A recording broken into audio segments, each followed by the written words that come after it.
everyone. Welcome to Tuesday edition of Take 5. New week. I hope you're ready for the week. Let me ask you a question as we start.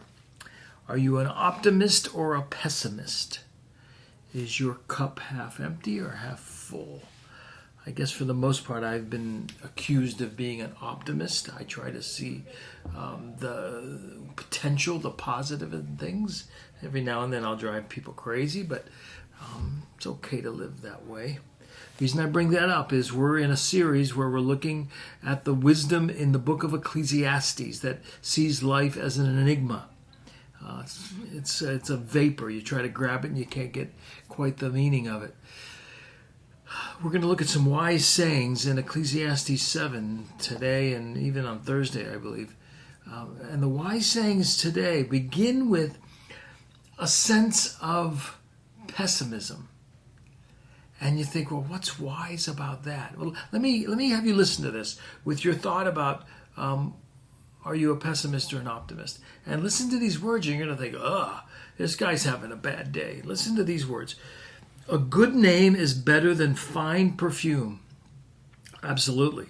You guard that name. Protect your name. Your name is really important. That's your character. That's your legacy. That's your heritage. So more than anything else, you can smell really good and you can dress really nicely. But if your name is mud, look that up historically. Find out who Mud was. If your name is mud, you can have all the nicest clothes in the world and no good. A good name is better than fine perfume. And now listen to this one. And the day of one's death is better than the day of one's birth. Whoa, what's he mean there? Well, he'll get into that a little bit. Part of what he means is the day of your death, it's over. You don't know all of the enigmas and pains and loss and everything else. The day of your birth, you've got all of that going forward, and you don't know any of it. And a lot of it is negative. A lot of it's painful. The day you die, it's over with. You're done. Glad that's over. That's sort of what he's getting at. Here's what he says now. Watch this. This is where the optimist pessimist comes in. It is better to go to a house of mourning than to go to a house of feasting. It's better to go to the funeral home than the banquet hall. It's better to go to the cemetery than a great restaurant. It's like, really? Why did you get up on the wrong side of the bed? It's better to go to a house of mourning than to a house of feasting, since that is the end of all mankind, and living should take it to heart.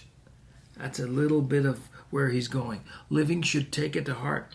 Grief is better than laughter. That sounds really pessimistic. Well, we'll get there. For when a face is sad, a heart may be glad. The heart of the wise is in a house of mourning, but the heart of fools is in a house of pleasure. And that's where I want to camp just for a minute. It's about perspective. When he talks about better to go to a house of mourning or a house of feasting, really, you read other things and you realize he doesn't mean that in a broad way. But when it comes to perspective, and when you get even a perspective on all of life, or even of eternity. Laughter, I'm quick with a joke, is important. But mourning, seriousness, that's where he's going to it. Listen to this now. Grief is better than laughter, for when a face is sad, a heart may be glad. The face might be sad, but there's something deeper, meaning, joy, beyond all that. Here's the only way I can think of it. A friend of mine's going to Cedar Point. I don't know where you're watching this from, but Cedar Point is a huge amusement park just west of where I live. Think of the word amusement. And I love amusement parks and Disneyland and all that stuff. Important. But think of amusement. The word muse means to think. Amusement thinks check your brain at the door. If all of life is an amusement park, then you're never thinking about the seriousnesses of life, the eternity of life, the meaning of life. If it's all laughter, if it's all a big joke, you never really get down to the business of what life is all about. And it's about meaning and purpose here, and it's about eternity there. Think about that. It's not pessimistic. I think it's important and realistic. I want to end with you a quote from A.W. Tozer, a really smart Christian writer of the 20th century. Here's what he says. I want you to hear this.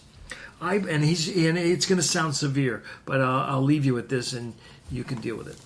I believe that entertainment and amusements are the work of the enemy to keep dying men and women from knowing that they're dying, and to keep enemies of God from remembering that they're enemies. What is he saying? He's saying amusement and entertainment can just completely distract you from the real issues of life, and that is knowing Christ and living for him for all eternity. I'll leave it at that. See you Thursday.